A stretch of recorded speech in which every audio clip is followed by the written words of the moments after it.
Hello, this is the LTL General Chat for Friday night, October the 20th, 2017.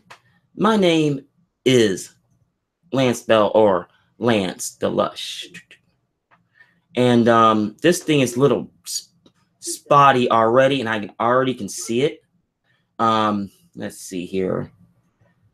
I had to send the invites out via a chat, and I apologize because Google is being potty again. Do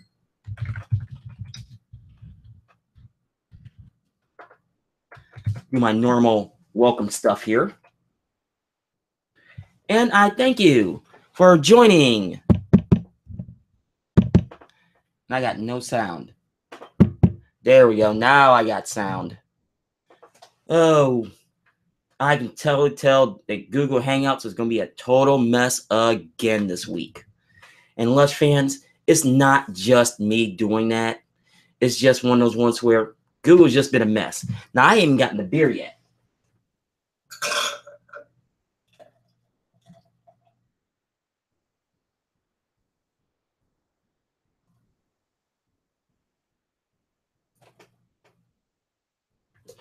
Now, this one would be a little bit goofy because I had to move all my stuff, and there's a lot of sediment in that. So here's what I'm going to do. I'm going to pitch this.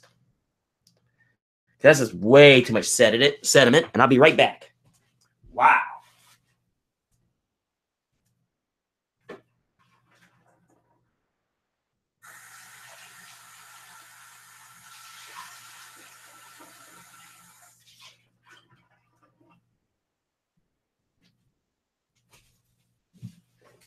And Lush fans, the technical difficulties continue.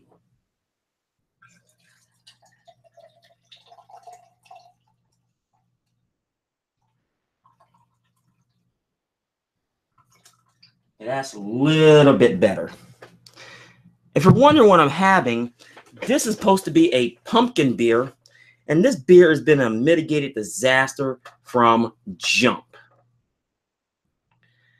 I mean, brewing it was fine, but from the fermentation stage on, it's been a complete and total mess.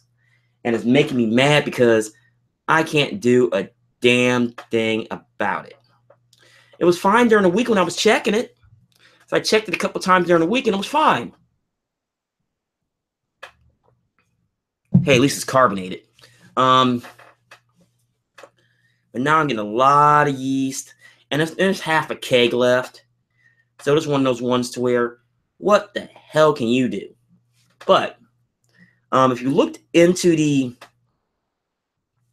the description of this video tonight, or the general chat, excuse me, there was actually some news I want to talk about. It was actually from Adage, and I'm going to switch over to the article itself. And let me do this real quick so you can read along, just in case you don't read the description.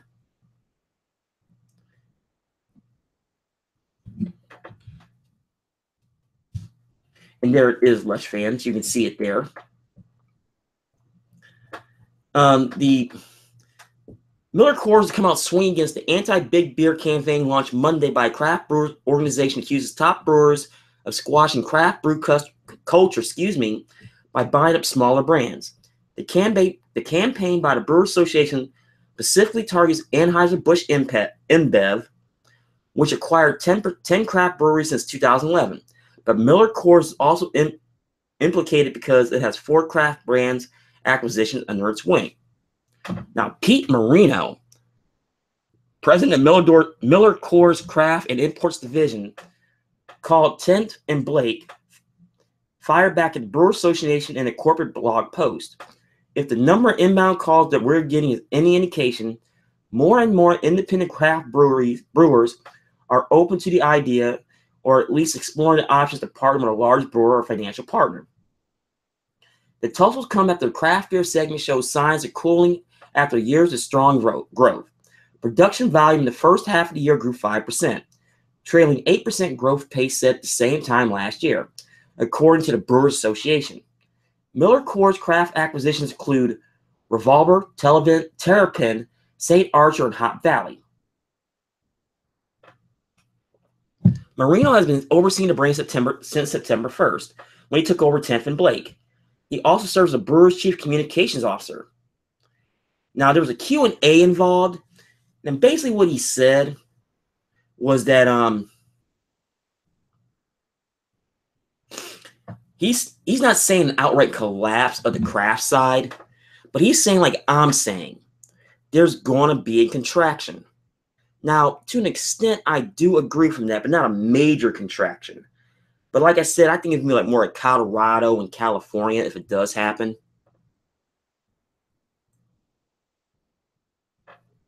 That's what I think there as far as that. Now, as far as craft brewing is concerned,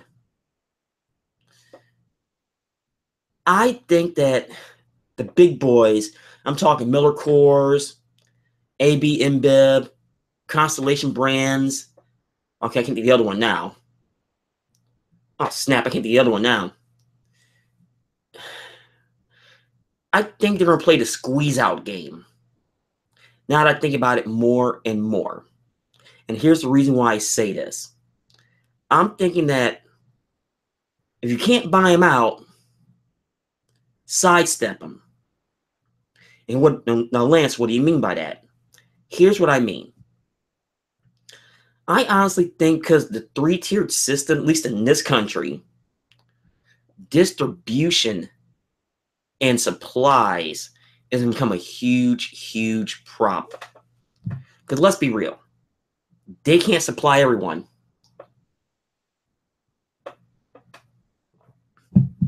They mathematically can't.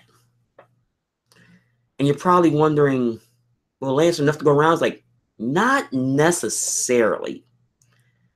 You can only sell so many hops to so many people.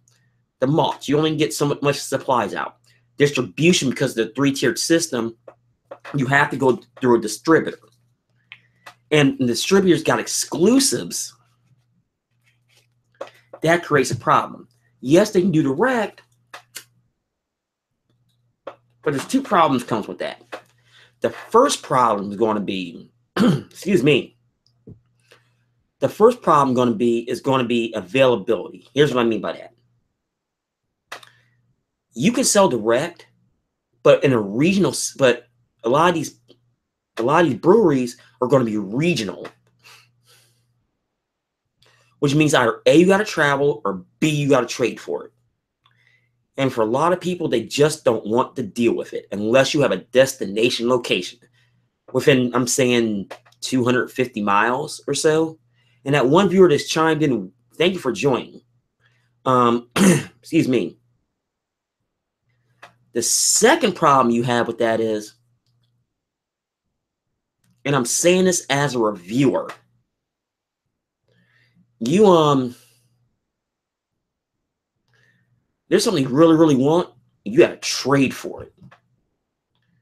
Now, buying the brew is not the issue. Postage is.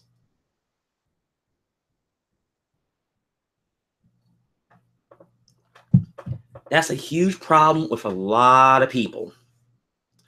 You got the issue with postage. And that's just a lot of money. It really is. So in this article with Adage, you see exactly what I'm talking about. Now, I'm looking at my viewer count right now. It's averaging 1 to 2 viewers at the moment. Now, I don't know. I know basketball just started. There might be some college football on or things like that. And Bart Robinson joins us. He says, "Hey, Lance, happy Friday. Good to see you." Thank you, Bart. And I'll drink to that.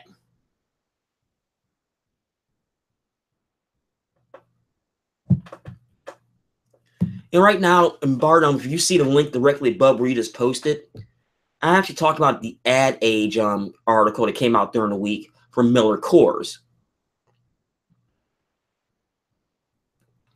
What the issues is with it. I'm thinking that the big boys are going to play the sit-out game. Okay, I got sound. They're going to play the sit-out game.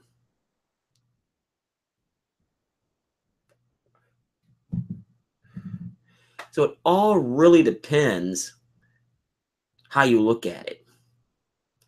But outside of that, this week has been really, really boring as far as the world of beer.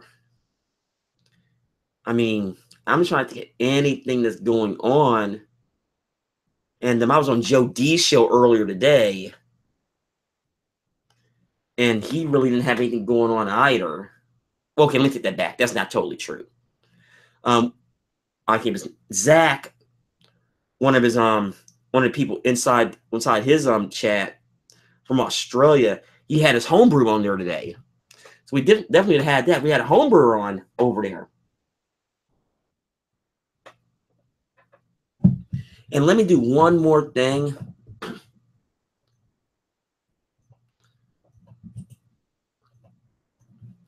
I forgot to do this. I totally forgot to do this. Oopsie.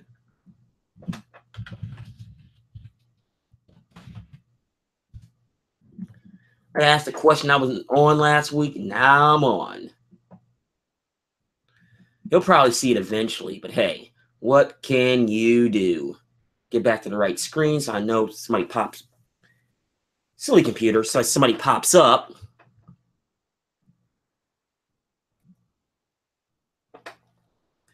But like I said, nothing's really, really, really going on this week. So we're out there. So chime in the live chat. Please let me know what's going on over there. I can't send out direct invites because Google Plus and Google Hangouts is still screwed up. And I can't do a damn thing about it. I really can't.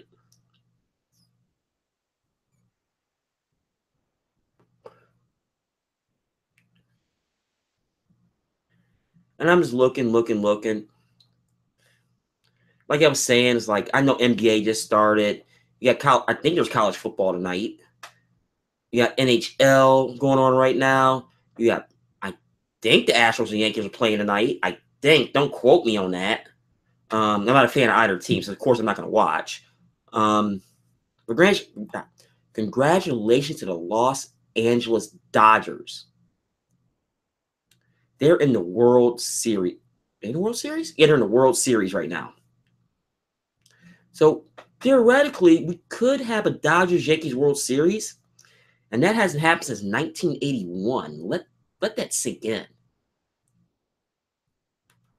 Since their heyday in the 50s, they would meet every now and then. Of course, they were the Brooklyn Dodgers back then.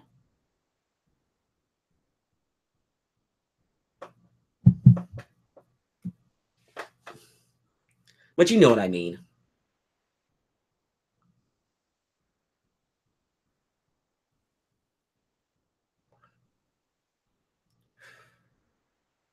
And we have one viewer. Yay! Welcome to the LTL General Chat. This is one of those nothing happening nights for that one person watching right now. As you can see, my main topic tonight was the article from Adage I just talked about.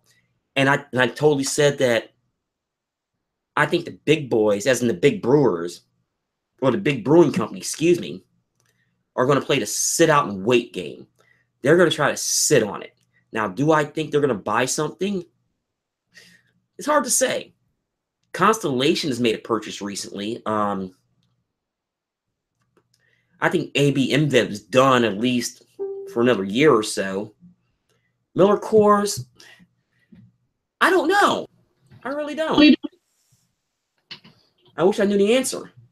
Hold on, somebody chimed in, I think. Yes. Ronald, good evening. Hello. Hey, why don't you send me a direct invite through Google Hangouts just in case I have to jump over to Microsoft Edge. You know, my audio might be bad.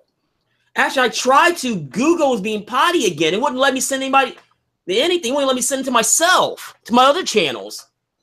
I told people that. I said, y'all think it's my system. It is not my system. People are telling me your system's screwed up. I said, a lot of people have been saying they tried to send invites and the names won't pop up. Yeah, and it's like I tried to send to my politics channel just to test it. on a different computer, it wouldn't do it. That's right. So people, when they rebooted this system in April 2017, it has been downhill since then. And I know I'm right. No, and you made it like the one chat you was on that one a couple of weeks ago. You made it a point to talk about that after my chat. I thought originally I thought you were joking until I saw it firsthand. No, I wasn't joking. And I knew something was wrong when Firefox all of a sudden said, we're not going to host Hangouts anymore through our platform because there's something wrong with their platform. And I said, oh, they must have tried to make them pay for it. But they said, no, we didn't. That wasn't it. They said there's some kind of plugins issue. And and they said they are not going to deal with plugins. No, honestly, I don't blame Firefox for that. Of course, Firefox has not been the greatest here lately either. I mean, but yeah, because Firefox won't even work with Facebook hardly. It'll take all day to go from one notice to another notification. And I know I'm right about that because I was reading some chats and people were saying, yeah, they can't get Firefox to work with Facebook at all. It's across the board. It's all kind of people saying that it's not. So I know it's not me. So I have to use Opera or Google Chrome or even Internet Explorer, which I hate to use, Microsoft Edge, if I want to get on Facebook.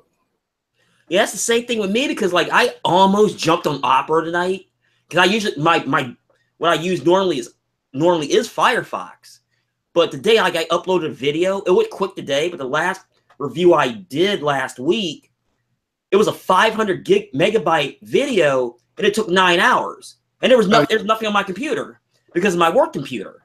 So I know it's not just me. No way, no way.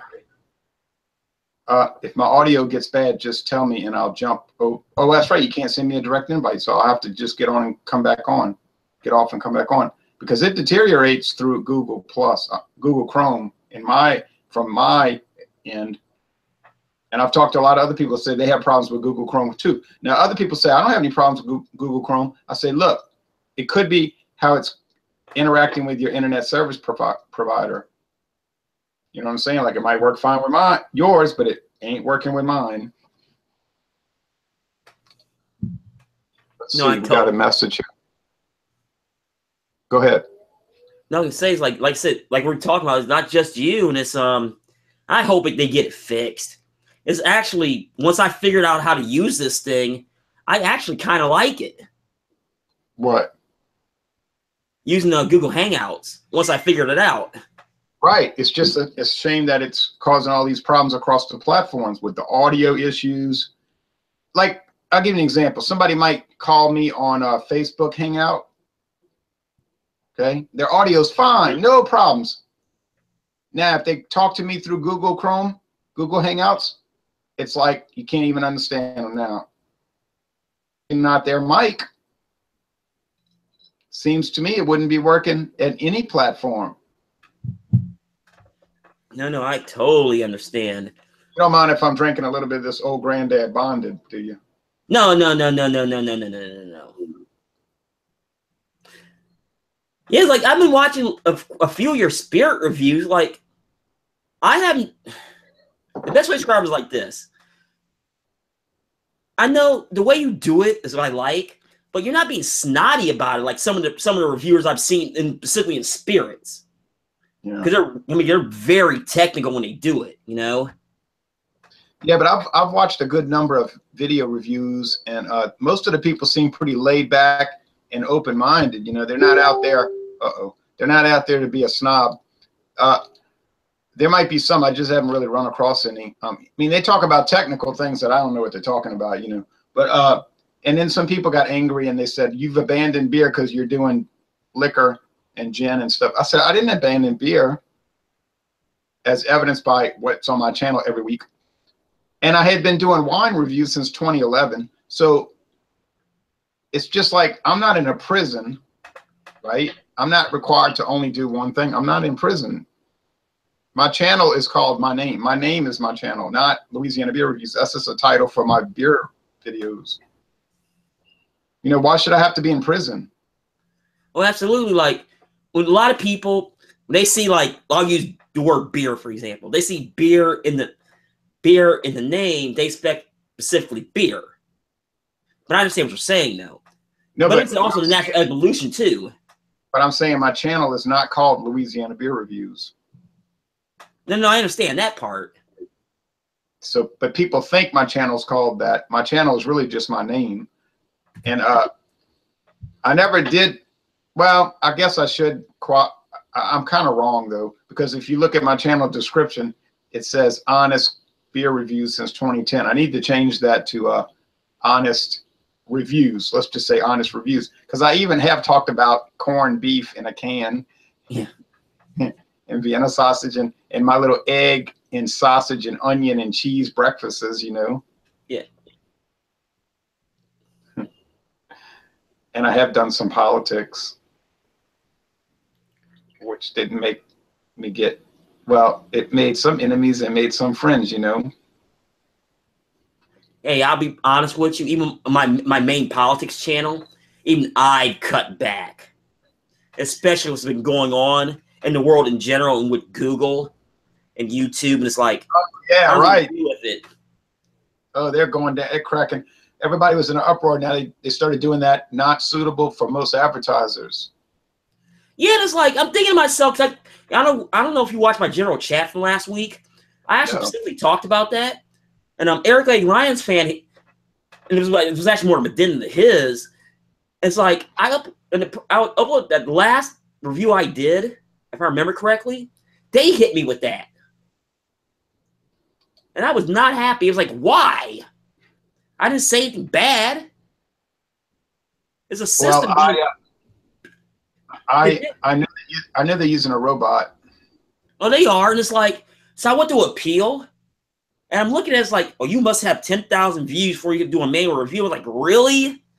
1,000. Really? No, they told me 10,000 according to the screen. Oh, well, mine said 1,000. I might be on a different level. But look what it says. You must have 1,000 views within the last week. Yeah. Now, you know, nobody's video is going to have 1,000 views within the last week unless it's Charlie Bit Me or something like, you know, real popular. We're kind of in the netherworld. We're not that popular, so we ain't gonna have 1,000 views in a week in our whole lives, you know. So basically, they're saying you can appeal, and in a practical sense, you cannot. Yeah, but I've noticed this. I only have 14 videos right now that are under that yellow circle. Well, when I saw the email, I mean, I saw the last like 20 that has on mine. But I'm kind of scared to look at the master list just to see how many. And that's why I told a lot of the content creators, branch out. You can look at the master list, but you might catch a heart attack. But I've noticed this pattern. It'll put them under the ban. It's not really a ban. It's just limiting. Some advertisers might say, put us on everything. We don't care, you know. We just want to advertise, you know. So other ones are very wary, you know. But I noticed that over the last week, it'll put them under the gold, and after a day or so, it'll go under green. Oh, so one of those, like, yeah, it must be a thing where the robot, after a number of hours, revisits the video and it changes it to green. That could be. Well, I know it is because it happened to me in about 10, 20 videos so far. Oh, okay. So if you check your master list, you might cry. But then if you go back a day or two later, you might say, oh, look, it's only half now and whatever. You know. And it's funny that some of the videos they banned, I shouldn't say banned, whatever you call that, yellow lighted. I noticed that the technical term is called restricted mode as far as the advertising, unless they shadow ban you, which I haven't had that yet, at least not on my review channel. Restricted mode. I noticed that a lot of them are like Molson XXX, Pugsley's 4X. You know what I mean? It's like oh, that's what you're saying. Okay. These terminologies that are making the robot. And there were some other ones that had words that you could only interpret it in a bad way if you're thinking that way, you know. So I said, oh, I'll see what's happening. What was that one? It was something from Rogue. Oh, MILF from Founders, MILF. Oh, okay. So there's some terms I think that automatically are putting it under that warning light. I see. Yeah. Okay. Now I get it. Now and me talking about that particular thing with YouTube right now. I mean, that's really not a beer channel video. That's a politics channel video. But I don't want to do it.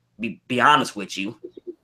Yeah, now, and some of my political videos, okay, they put the yellow light, but I just unmonetized them because people were freaking out for the last year over that stuff. So I just said, I don't care. It was like Hitler's biggest mistake in World War II. They put it under the yellow light because it said Hitler, you know. I actually like that video, really? Yeah, I know. Can you believe it? So then, okay, you're giving an opinion based on history. Wow. Yeah, but people are like real touchy about it. But anyway, would you be angry if I went and got a beer?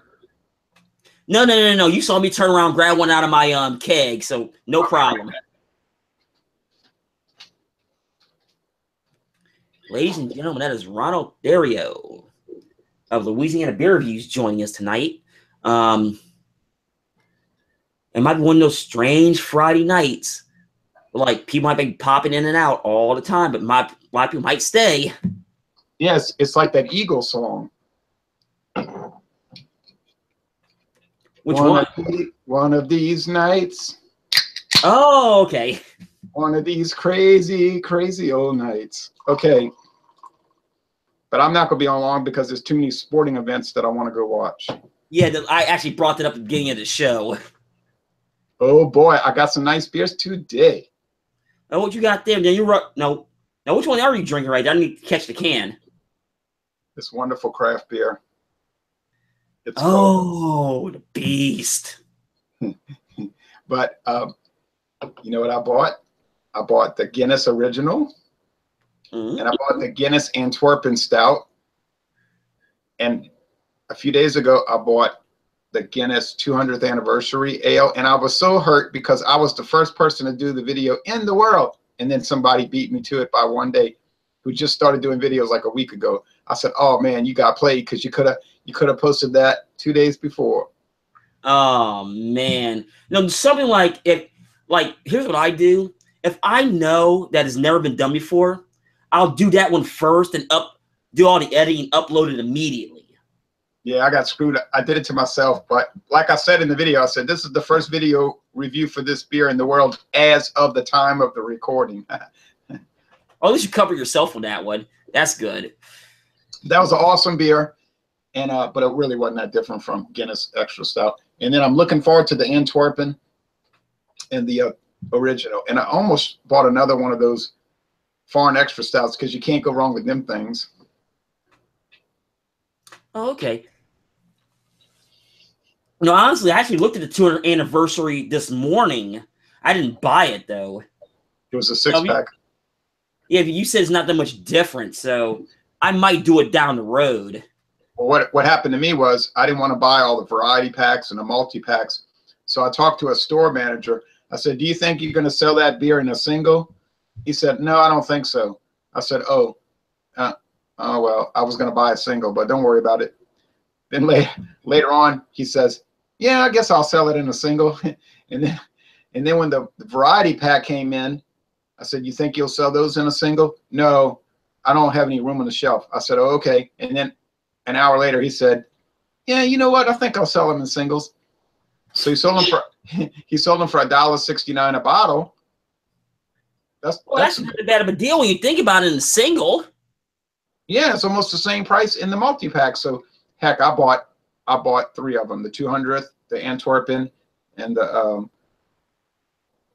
original. And then I bought so many exciting beers in the last week. It's just, I would like to review them all in one night, but of course I'm not. No, you don't want to do that now. Like you limit yourself, I limit myself. So it's I did 2 today. I got 1 to go. I just haven't done it yet. So I totally understand. Hold on, let me send back Wiz a message. He's saying it's not working. I'm going to tell him I just signed on. It worked for me. I got into this kind of argument on my channel with a guy named Greenleaf. Some people were going after him saying, you're just a troll. You're always being argumentative with Ronald. You know, you got an attitude problem. And I said, well, he says, no, I just want to discuss beer. You know, I just like to talk about beer. I said, yeah, but the tone you use, it's like you're trying to say, hey, idiot, since you're so stupid, why do you have this opinion? He said, it's not the words itself, it's the tone and tenor of the words. Mm-hmm. So he said, no, he says, you said that lagers are hard to brew, but then you had no sources, so it was just hearsay. I said, no, I read articles about it. Well, I don't see any sources, so I said, okay. So I went and got 5 different sources, and I posted them. And he said, well, those sources don't all agree. I said, that's why I posted them, to show that everybody's opinion is not universal, that there's different opinions. Some people say lagers are very difficult to brew. Other people say they're really not that much more difficult, as long as you go up and buy all this expensive equipment. Well, to me, that's kind of difficult, you know. Well, okay, as a home brewer, I'm going to say this, and you're chopping up on me there. Okay, I'm okay. Okay, he'll be right back. Hopefully Ronald will be right back. I'm going to say this as a home brewer when it comes to lagers. If you're a small-time home brewer, it is very difficult, and here's the reason why. You need a fermentation chamber, and you got to watch that like a hawk. We're not like the big boys where they can get around it with pasteurization. That's why it's hard. And Ronald is back. I don't know if you heard anything I just said, did you? No, repeat it real fast. Okay, I was saying like lagering is hard. I'm saying this as a home brewer because you need a fermentation chamber and you still need to watch that temperature like a hawk. We're not like the big boys. We can get around that with pasteurization. That's the big thing right there. So you are 100% correct when you say that. Yeah, and I wasn't saying, is my audio still bad? Mm-mm. I think after a time period it goes bad. I'm not going to be in here much longer anyway. Boondock is getting so upset because he said it ain't working. I said, look, the whole thing ain't right. I said, Hangouts are very screwed up these days. He said, exactly.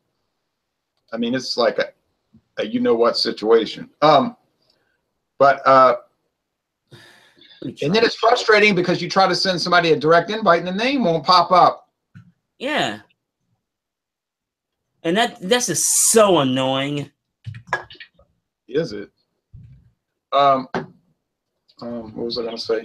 Oh, so all I was saying was lagers are more difficult to brew than ales because they will present all the imperfections very easily because they're so light-bodied. You know, that's all I was saying. That's what I've read, that if you make a light lager, it better not have any imperfections because they're going to show up quick. Oh, yeah, and it's like, I mean, I won't even attempt to do a lager because I don't have a fermentation chamber. I won't even attempt one right now. Yeah, and they said that's very low temperature. Yeah, and they were talking about how important that is. So I don't know. Like I told him, I said, you seem to think I'm in a conspiracy theory that I have a bias, like I favor macro beers. And I said, I'm not biased. And if it is a bias, it's subconscious. I said, because all I do is go to the store and whatever I see on the shelf that looks interesting, I grab it. Mm-hmm. And I review it. Okay, so, I mean, I'm not over there saying, okay, now you better do a bunch of craft beers because you did 3 macros in a row. I don't think that way. I don't know how you do it, but I just grab whatever I see on the shelf. That's a reasonable price, you know? Well, it's like, I talked about it before a long time ago, and here's how I do it. Excuse me. When I look at a beer, I always look it up on YouTube. Number 1 is anybody's done it. Number 2, if they have, how long ago has it? Well, how was the most recent review? Number 3, if it's fresh and new, I'm going to jump on it. Provided I want to drink it. Right. I'll just be at the store and I'll see all this stuff come in. And then I'll say, oh, well, look at all this stuff. Now, then I'll check the price. Oh, $1.69. Well, heck, I'll buy that.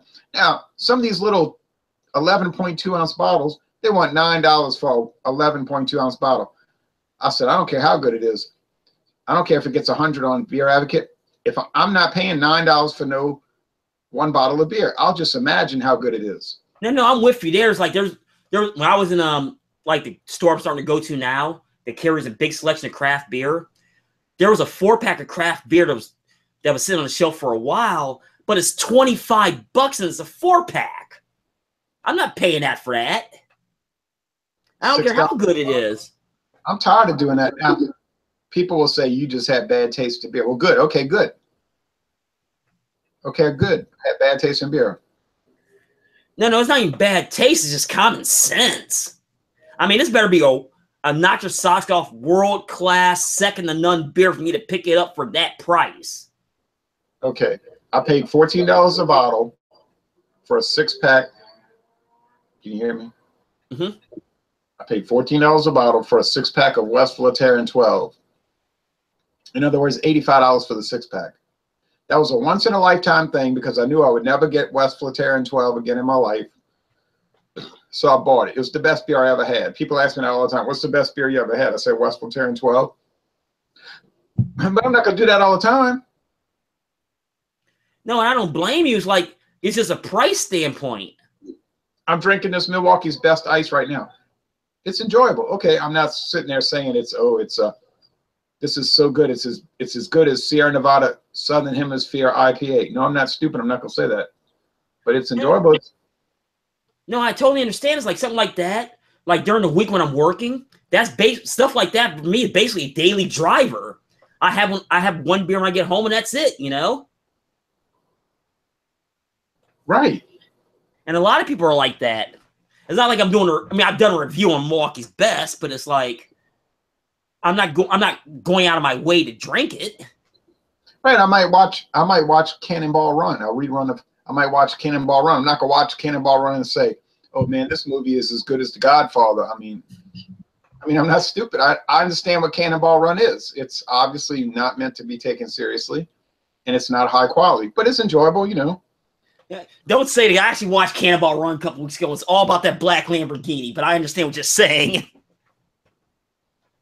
Right. I mean, you don't think about it. You just watch it. It's so stupid, you know. But I don't know. People get too uptight about it. I've said that since I started the channel in 2010. People are too uptight. And like Average Joe was saying on a Hangout this week, he said it's a beverage, okay? It's an alcoholic beverage. That's all it is. You drink it and you tell what you think about it. People make it out to be something that it isn't. It's a business. They're in it to make money. If you think it's a movement or some kind of social revolutionary thing, then you don't understand what's going on. Even the craft beers, the really good craft beer people, they're in it to make money. They're not there to do you a favor. Oh, no, you're absolutely right. It's the other way around. Excuse me. And it's one of those ones where, especially on the craft side, yeah, every single one of them want to make money, but they also understand they got to make a quality product too. Nobody walks through the door. Right. It's like a casino. A casino exists to separate you from your money. Correct. And those places not made on the winners. That's for damn sure. Right. And you go there and you have a good time and you have the right attitude about it, then okay, it's fine. Now, if you think you're going to make a career out of gambling, then you're stupid. You're going to live under the bridge. Because the house is going to win. Well, the house always wins in the end. It's always been like that. It's a rigged game if you're so dumb. And then if you do figure out how to go against the rigging, they're not going to let you come in the casino. They're going to ban you. Yeah, okay. Or even worse, you go to jail because you got caught, quote unquote, counting cards or whatever. Right. How that's illegal. But it's like craft beer. It's good. You drink it, you enjoy it. You say, oh man, this red rice ale from Japan is so good. I can't believe it. It's so good. But they didn't make the beer to do you a favor. They made the beer to make money. And so you give them your money, okay? So like you paid $6.99 for the bottle. Well, good. You enjoyed it, so it worked. No one made you buy it. And it's an equal thing. Like you chose to buy it, right? So they chose to sell it. And that's what Average Joe was talking about, that people don't have the right mindset about beer. It's like any other product. It's like paper clips or tennis shoes, okay? That's all it is. But people act like it's their life, like you're talking about their family. You're talking about my mama. What'd you say about my mama? No, I wasn't talking about your mama. I was talking about Sierra Nevada Oktoberfest. Yeah, I know a lot of people that I've met, at least here in town. I can't speak for down there, or people you met, are the exact same way. And a lot of people treat it as, like their family or a way of life. Me, I just enjoy them. I'm the same way, but I know people like that are in New Orleans. I just don't hang out with them because I don't want to hear. I don't want to hear all that. I don't want to hear all this like one-upmanship. All they want to do is just like show you how they're better than you all the time. Like, oh, you're drinking that Sierra Nevada. That's no good. Oh, I don't drink that. I drink, and of course, it's something way more limited. It's like I don't deal with those people, so it doesn't bother me because I don't interact with them. No, I'm the same way. It's like, a lot of people know me and I know them, but they know I want to hang out with them for that reason. I don't need that in my life. Not the one-upsmanship, but the snobbiness. I don't have the time or the patience for that. Yeah, it's the same thing, it could be anything, like going to a football game. You could tell them, oh, yeah, I had a good seats. Oh, well, we sit in the club. Okay, well, I don't because I'm not rich like you. Hey, I've sat in the club. It's like they comp me the tickets. Yeah, I'm taking advantage of free alcohol and free food. Damn right I'm going to do that. But that's about it. Yeah, Talk my experience, and that's it.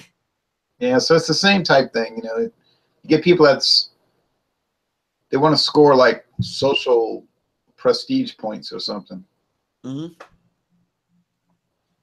Not me. And I'm not bragging on me. I just like, big deal. You have a video channel. Oh, wow. I'm so excited.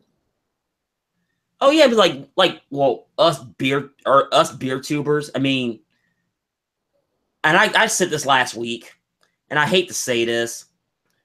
We'll probably never get to 1 million subs. Ha, no way. Who is most right now?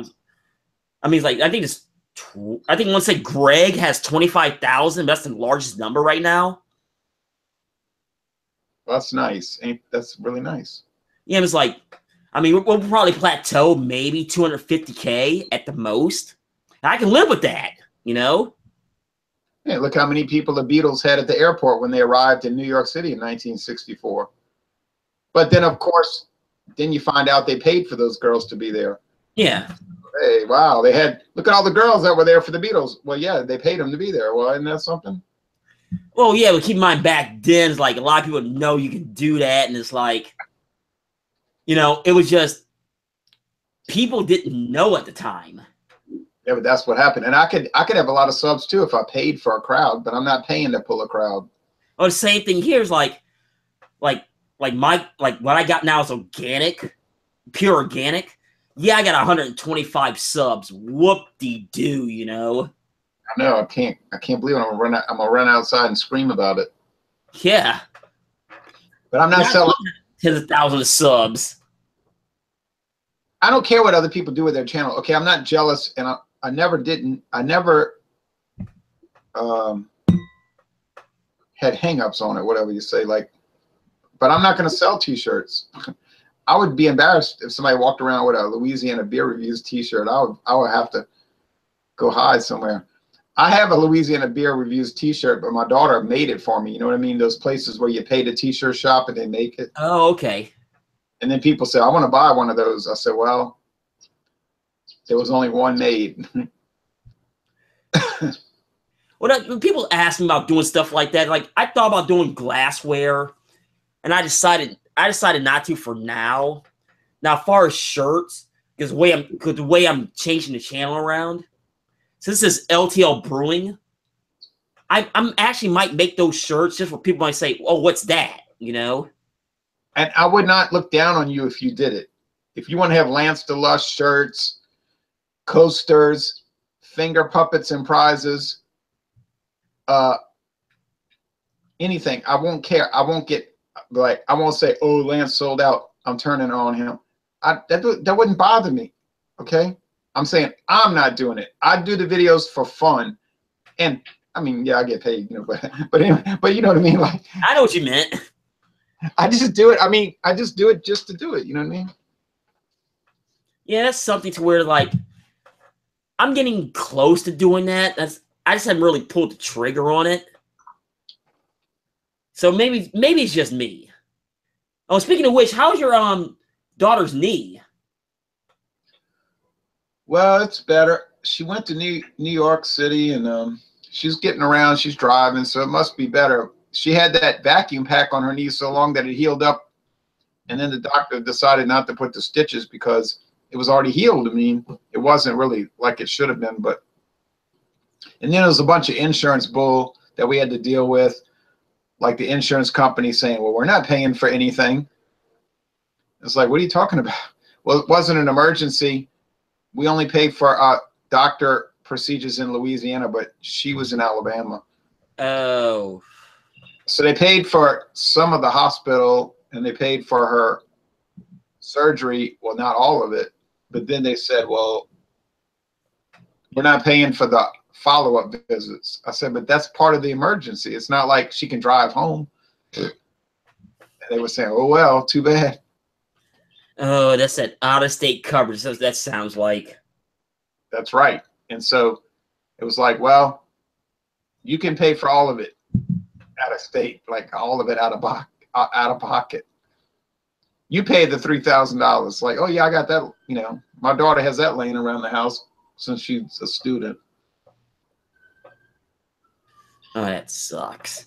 But hey, that's HMO. That's HMO. Yeah. Yeah, so it's like I got a lot of stuff going on. I don't know if you can really see it in the screens. Like I moved my keginator back to the office, so it's like, so it was one of those turn and pour deals. I got a lot of stuff going on right now.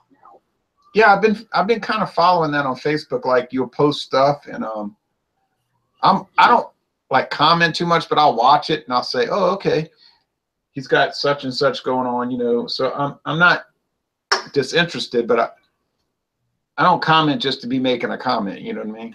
No. I understand that, and it's like I had that big, not necessarily a big spike last week in subs, but it's I had a little bit of a spike, and it's one of those strange things to where I'm trying to expand stuff as far as like what I do, like for my platforms. So I had a lot of stuff going on, even though like I've been really slacking about the reviewer of the week on my webpage. And it's like, I need to set that up because I totally forgot last week.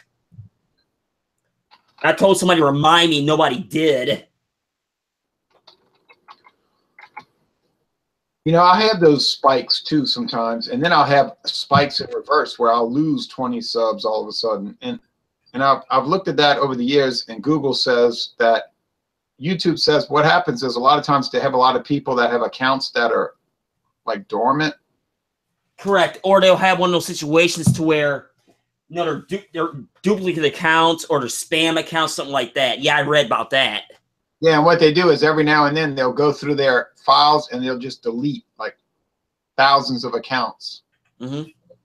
And well, if one of those accounts is a sub, then you'll lose it because it doesn't exist anymore. So they do clean their system up sometimes, and just like they'll just like whack a bunch of accounts. Correct. And that's why they'll even do it for no activity. Like if somebody has an account and they have done nothing for 10 years, they'll just kill it, you know. Yeah. Don't mind me. I was actually changing turning on my carbonations. Like I have no carbonation in my keg in there all of a sudden. Whoa. How's that ale that you're drinking, a brown ale? No, that's actually not a brown ale. That's actually a pumpkin ale that I made. Oh. Pumpkin ale. It looks like a brown ale to me. There's so much sediment in it because I let it sit for a while. I mean, yeah, you get a lot of sediment and yeast. I mean, it's okay. It's not one of my best, that's for sure. Yeah, to me, it looks like a nut brown ale. Well, it's not. I know you really can't tell from your end, but from my end, it's not that dark. Yeah, you know how video does it. It like changes the color and stuff. Mm-hmm. Like in my opinion, like from what I'm seeing, it looks like a nut brown ale. Like it looks like Samuel Smith's nut brown ale. Oh, okay. Yeah, it's like even though a nut brown ale is on the table, Lush fans. So keep that in mind. But that's a little bit. I'll probably get in like December, January before I do it. Oh. Well, guess what? Ooh. Oh, one thing. People offer to send me homebrew sometimes, but other people say don't try them because they might put poison in it. Well, like you don't know what's in it, right? Like you don't know who these people are. They might be some psychopath, you know. What are you gonna do? Run through a radiator? Just try to poison you? Why? Yeah, right. Like why? But I've actually never gotten one. I have tried home brews from some people around here, and they were really awesome, you know. But tomorrow I plan to do a taste challenge with bourbon. Okay. And then I'm gonna review a beer, and I'm trying to decide if I'm gonna do that brown ale from New Orleans or if I'm gonna jump on one of those Guinness beers because I'm chomping at the bit, you know, to do those Guinness. But then I have these IPAs in the fridge. You know how IPAs go. You don't want to let them set. Correct. Now, my question would be, because you only do a limited number a day anyway. Now, have you ever thought about doing, not necessarily an examination or a comparison? Are you doing a live review? Or did you do one that I missed it? I don't really like to do those because then I start talking too much. I like to do the ones where I record them because then I'm kind of like under the gun on time. And I find that I'll control myself a little better.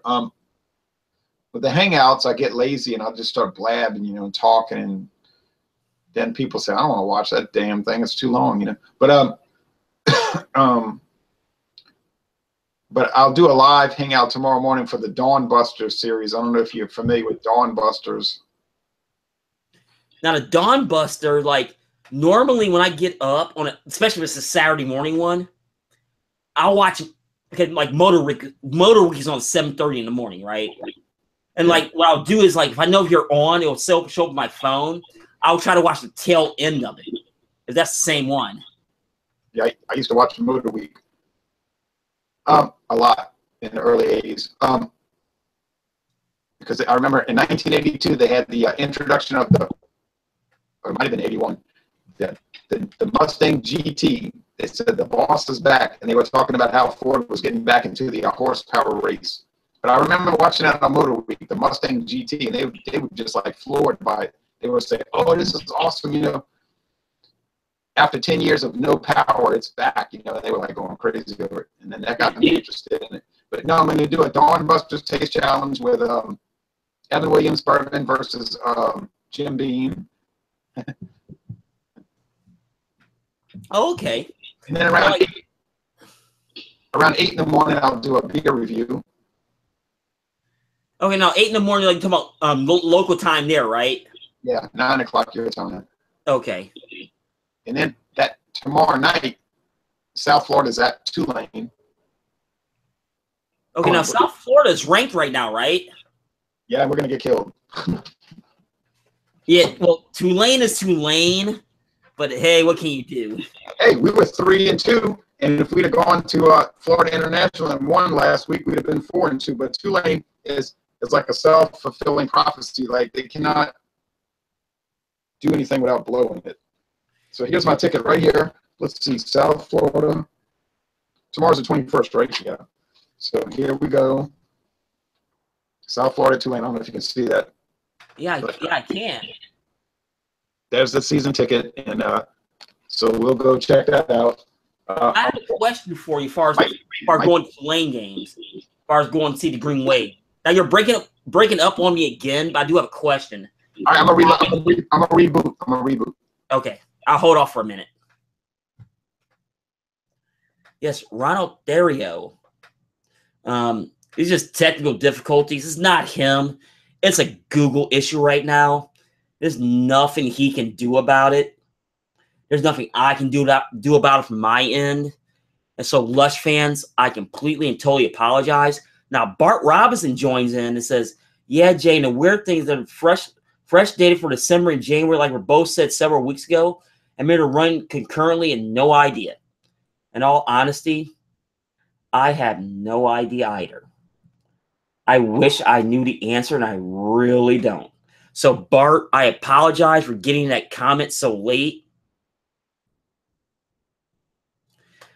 I was looking at the screen, and I didn't have, and even the way my monitor is set up, I didn't pull up the actual Google page until it popped. It literally just popped up on the other side. And he's back. Sorry, Charlie. It's all right. That's what I was saying about the Tulane games, since you're going to the game tomorrow. Now, is the atmosphere a lot better than it was in the Superdome? Well, you know, there's a lot of mythology associated with that. Like people said, oh, the Superdome had no atmosphere because it fit 78,000 people, and when you have 20,000 people in a 78,000, it's terrible. Okay, I understand that. But maybe if the team wasn't 1 in 10 every year, they'd have better crowds. You know what I mean? So it all goes back to you got to win. If you win, people will go. If you're horrible, right? Mm-hmm. People won't go. In the early 80s, Tulane had a string of winning seasons. So they averaged about 45,000 a game. Well, when you have 45,000 a game, it's fun. You know, it's a good atmosphere. I went to games in the early 80s where it was like a lot of rollicking, you know, atmosphere. And then when the team fell apart in the 90s and was winning 1 or 2 games a year, well, what do you expect the atmosphere is going to be like? Well, that's the thing. Is like I haven't been to a Tulane game in probably 20 years, and I remember it's like going there to the Superdome.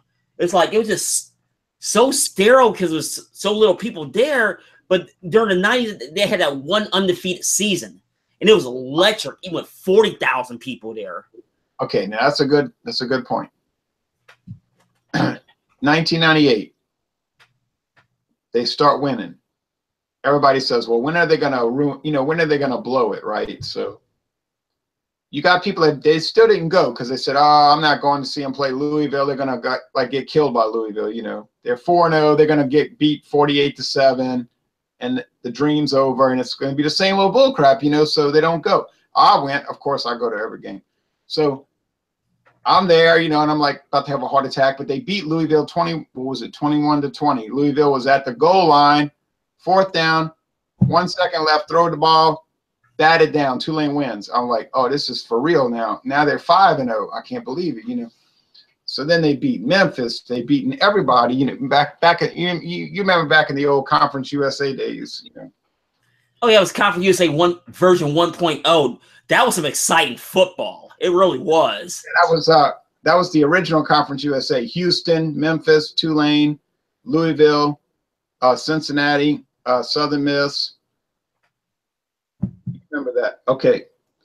So I was like, this could happen, you know. And then they just kept winning 6-0, 7-0, 8-0, 9-0. Well, as that happened, more and more people started going to the games, you see. But then Tulane's like a goofy university. They can split the atom, but they can't open an umbrella, you know. So yeah, it's the rice problem. That's basically what it is. Right. The last game of the year is on Thanksgiving Day. Thanksgiving Day. Afternoon, about 6 o'clock in the evening game. It was on ESPN2. Okay. Thanksgiving Day. They didn't sell too many tickets because people are at Thanksgiving, right? Dinner. So I went. I said, I'm going. I don't care. They have a chance to go 11-0. They were playing Louisiana Tech. They got a chance to go 11-0. I go to the stadium. They got one ticket window open. Oh, jeez. Okay. Well, this old lady tells me, you need a ticket? I say, yeah. She gives me a ticket. This is before I had season tickets. She just gives it to me. I said, thank you. So I'm standing out there at the Superdome, and like 50,000 people show up because they all ate Thanksgiving dinner and took a nap, and then they said, oh, hell, let's go to the game. Tulane might go 11-0. So like everybody in Louisiana got the same idea at the same time. Let's go to the game.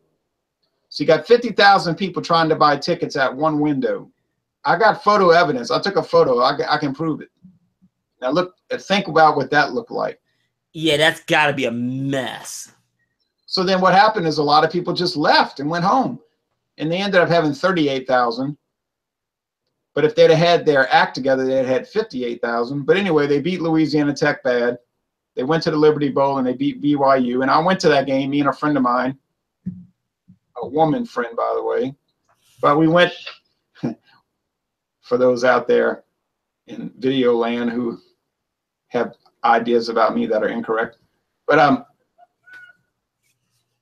we drove to Memphis and watched them beat BYU. That was in the Liberty Bowl. They beat BYU. They had 50,000 people at that game because, you know, everybody could get tickets. And it was so cold, but they went 12-0, like you said, 12-0. Now, but they couldn't perpetuate it. So the next year they were back to regular old Tulane. So then the attendance went back to, you know, normal. Now this small stadium they play in now, it's only 30,000, so it's a lot easier to deal with. But there's some things like Tulane, I would think they would do a whole lot better than what they are throughout the years. Of course, a lot of their academic standards creates a problem. Right, because when they recruit people, they go to Tulane and they say, "Oh, I like the stadium, I like the locker room, you know, I like the uniform, whatever." And then they tell them, "Oh, well, you got to go to class and do all this stuff in school," and they say, "Oh, never mind." Yeah, it's like they don't have the academic prowess like Stanford, for instance. So it's one of those ones where, yeah, I mean, I'm pretty sure they're a private Ivy, but it's their standards are so high, they can only get a certain type of athlete. Miami, Ohio is the same way. Right, they call it the Southern Ivy League. They ought to be their own conference. Really, they ought to have Rice, Tulane, Vanderbilt. What are the other ones? You know what I mean? They're private. They're inner city, urban, private, high academic schools, and they don't compromise. Like they don't care. You know, they don't care about football. It's nice, but they care about academics first. So it's kind of unusual. But what are the Southern Ivy League schools? Rice, Tulane, Vanderbilt, and look what Vanderbilt does in the SEC. They get beat all the time, right? So. Well, the SEC needs Vanderbilt because their academic standards are so high. Right. You know, I want to say Georgia Tech is the same way, but don't quote me. Okay, there's a good example. Okay, Georgia Tech. Duke. Sorry. Duke, okay. Probably Wake Forest. So there's 6 schools right there that you could build a conference around. Temple, but they're in the north, but they're in the same situation. People don't want to go to Temple because you have to do schoolwork, you know. So. Yeah. Yeah, that's the old Magnolia League that Tulane tried to set up. That's why he left the SEC in the first place. Even though that was a big mistake. But actually, I kind of wish that Tulane was back in the SEC. They were in the SEC. Reasons. Right. They were in the SEC until 1965, and they quit. The next year, Georgia Tech quit the SEC.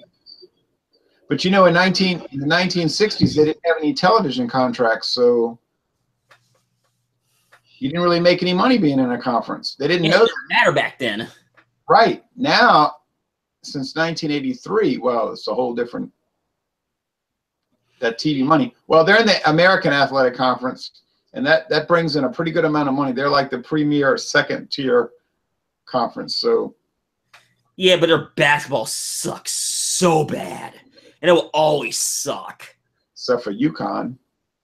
Well, UConn's that's the class of the conference, but like look at the bottom end, them and ECU is like, why are you in the conference with basketball? Why? I can't. You got me there. They are bad.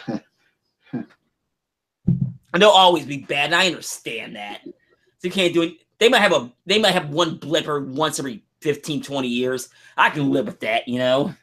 Yeah, where I live, we have to go watch American Athletic Conference, Southland Conference, or the SEC basketball. Well, SEC basketball is good, but LSU's not any good, you know. Well, SEC basketball, I'm not very familiar with it, but it's outside of Kentucky and sometimes Tennessee, especially their women. There's really not much there. Now, the Southland, I hear that's a rough neighborhood because of the teams. And please correct me on that if I'm wrong. Well, when you consider that they've never won anything, the Southland is like, you know, they're like also rans, you know, they're just like, I could name 5 conferences that are comparable to the Southland as far as competitiveness. You know, West Coast Conference, Southland Conference, the Summit League, the MAC, the NEC Northeast Conference. I mean, they got teams. You know, they ain't never gonna be in the no championship game. Now, in baseball, college baseball, this strong state for that now. That's true. Yeah, I've always said that is like, now as far as the MAC just is screwed. I thought you'd throw the Sun Belt in there, but the Sun Belt, especially in basketball and baseball, is really good. Yeah, I'm sorry, I should have brought that up. Yeah, the Sun Belt, they're pretty good. Yeah. Now, as far as like if we're talking basketball, I understand what you're saying, because the basketball down there, I mean, it's brutal. Not brutal isn't bad, but brutal isn't good because they beat up each other so much. Right. They're gonna be forever one big conferences. I mean, that's what it is. Outside of the SWAC, because the SWAC just sucks. Oh, they are the worst. Yeah. They can't even run a concession stand. Hey, but and I've gone to many SWAC games, by the way. You can hear me still? Mm-hmm. I'll say a few more things before I get off. First thing, as far as the southern states, the only good basketball teams we really have is Houston. I'm talking about throughout history generally. Okay. Houston, right? Houston Cougars, Memphis Tigers, sometimes the Miami Hurricanes, of course the Florida Gators from time to time, Tennessee. Well, Tennessee women, of course, but men, I'm not totally sure about them. Yeah, when they had Bruce Pearl, except they got on probation all the time. Mm-hmm. We have North Carolina. North Carolina now. Well, the Carolina schools in general. Wake Forest, Duke. Remember Duke? Louisville, that's in the upper South. I mean, we have some things. It's not, but you go up north of the Ohio River, you got so many good college basketball teams, you know. I mean, we're not going to sit there and name them all, but just think about it, you know. Oh yeah, like I'm on that side of the river, so it's like it's very, very competitive. There's a lot of really good teams, but there's a lot of really bad teams. Let me tell you. Oh, I know about that.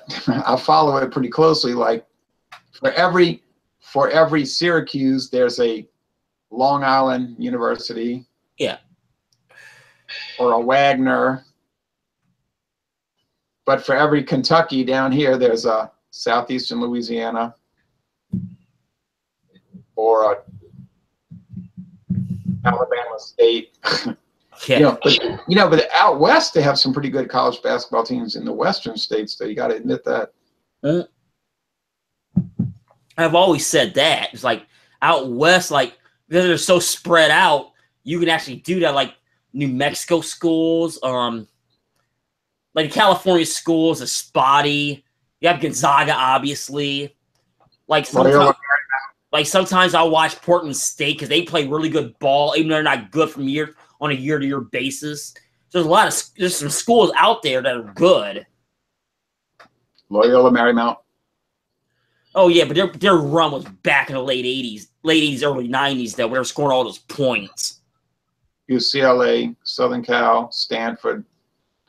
Yeah, UCLA. Oh, not UCLA. USC sucks. They suck bad. They've always sucked bad in basketball. Not always. I mean, they made the tournament a couple times, but they traditionally suck. I remember Akron playing them one year. I went to that game. I'm thinking to myself, I'm watching them and like, man, they're bad.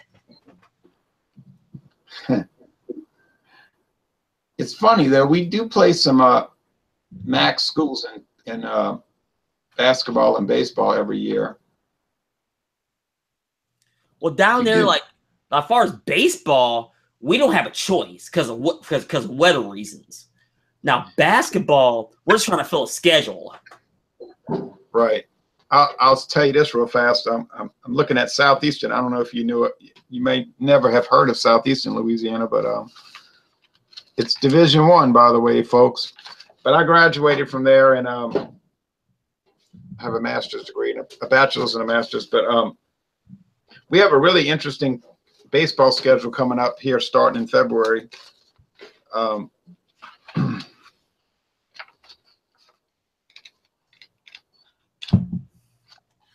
We have, let's see. Well, it starts off with kind of like low level Southern Illinois, University at Evansville, 3-game series. But we have UConn, talking about home games. UConn, that's not like small potatoes. Toledo. I'm sure you've heard of Toledo. Mm-hmm. We play them twice. We have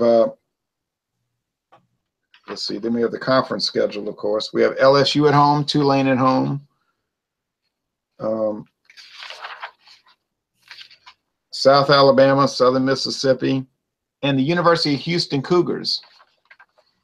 That sounds like a pretty stout baseball schedule. I know. That's what I'm talking about. Now, the Southland, it's a typical schedule, but we're playing, we have Purdue at home. Purdue. One time we played Indiana in a 3-game series. University of Indiana. We played Southern Mississippi State in 3-game series. We played LSU,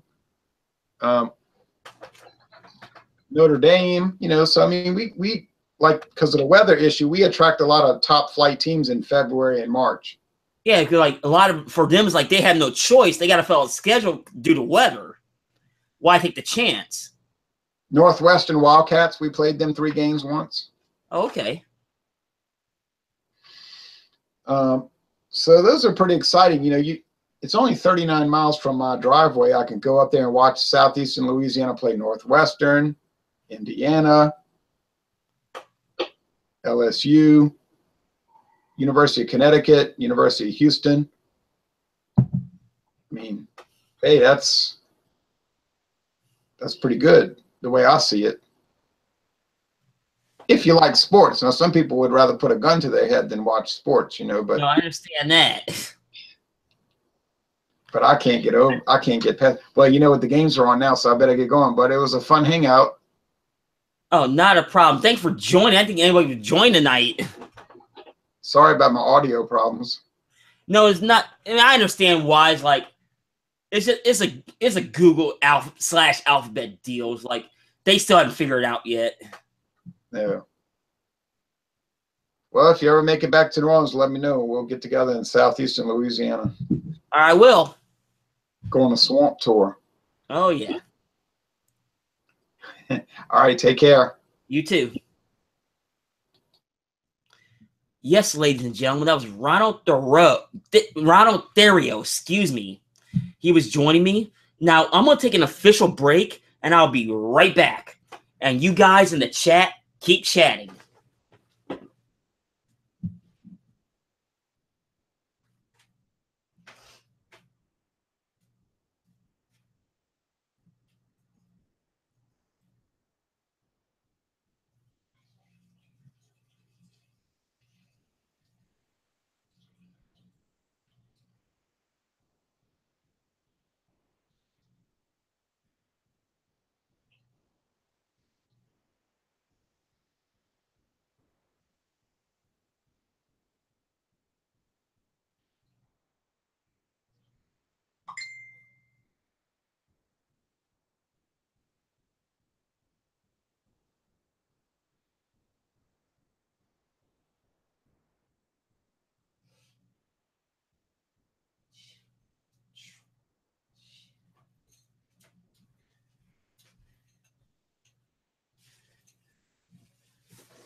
Yes, folks, I am back.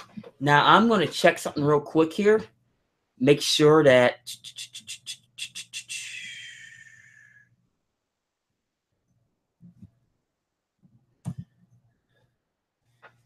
And it's one of those ones to where, like I said, it's one of those oddball nights again, to where Google and Alphabet is not cooperating. They're being straight potty. Outright straight. They're being potty. Oh, excuse me. Getting tired there. Now, it's one of those ones to where, as I pour my beer,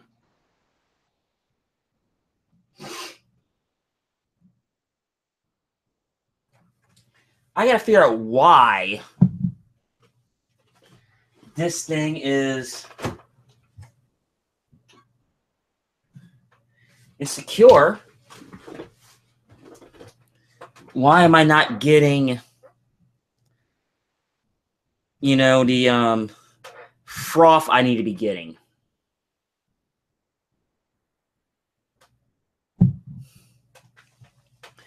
But what say you guys? There's really nothing going on tonight. Nobody's really on tonight because all the stuff that's going on around us. What is going on? Now, let everybody know,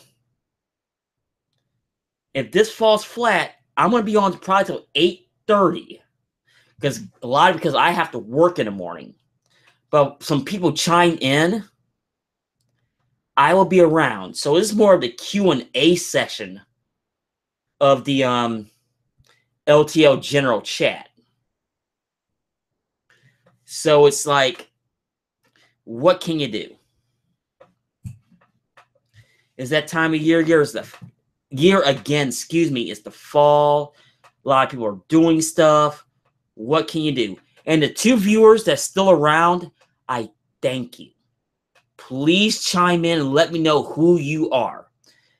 Even though I think I know who one of them is.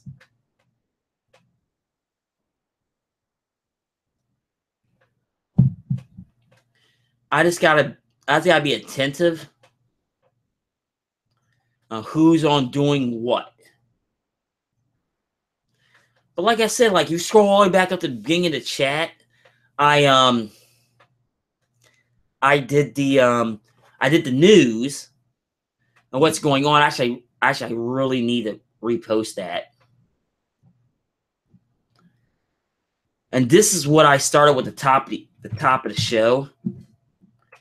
And there you go. That's from Adage, from Miller, the craft beer guru from Miller Coors. And it's one of those ones to where yeah.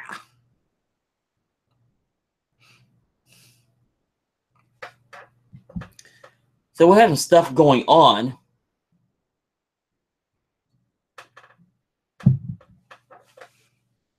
but not a lot. It's been a really quiet week as far as news. So keep that in mind. It was a very, very, very quiet week in news as far as beer. Now, actually, you know what? I might cut this early. Actually, I know I'm gonna cut this early. Like it says, not a lot going on. So it's one of those ones to where, wow. Now, for those of you who saw the link, I apologize because originally I posted the wrong link.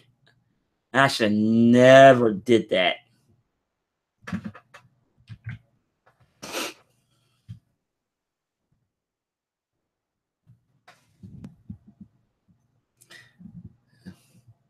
Sorry about that, guys. It's one of those ones where I had to check something real quick. So it does happen. Now, next week, let everybody know there may not be an LTL General Chat. Why? Because I'll be at a party. Actually, I have back-to-back parties on a Friday and a Saturday. The Friday one, I'm bartending. Supposedly, if this party goes down. So, I may or may not be around for that one. Assuming when it gets confirmed, I'll know that on Thursday afternoon. If I'm around on Friday. Saturday, I'm definitely not because I'll be at that party. At a different party.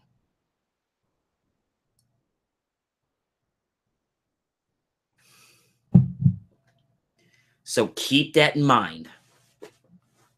So your lush may or may not be around. Well, I'm out of stuff to talk about. You know, wow. There's no Rod J. There's no Backwoods. There's no Average Joe, the man from Buffalo. There's no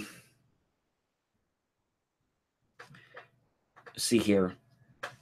My mind drawing a blank at the moment. Rod J. There's no Backwoods. No Average Joe. No Drunken One tonight. And Drunken One usually joins in on a Friday night. I'm kind of shocked. Unless there's another chat going on, which I don't know yet. But I'm going to get off here. Now, everybody, I thank you for watching tonight. I really, really do. Stay tuned in 2 weeks. I thank you for watching. Be careful, remember, fear the rue, and stay tuned for the next edition of Lance Slush.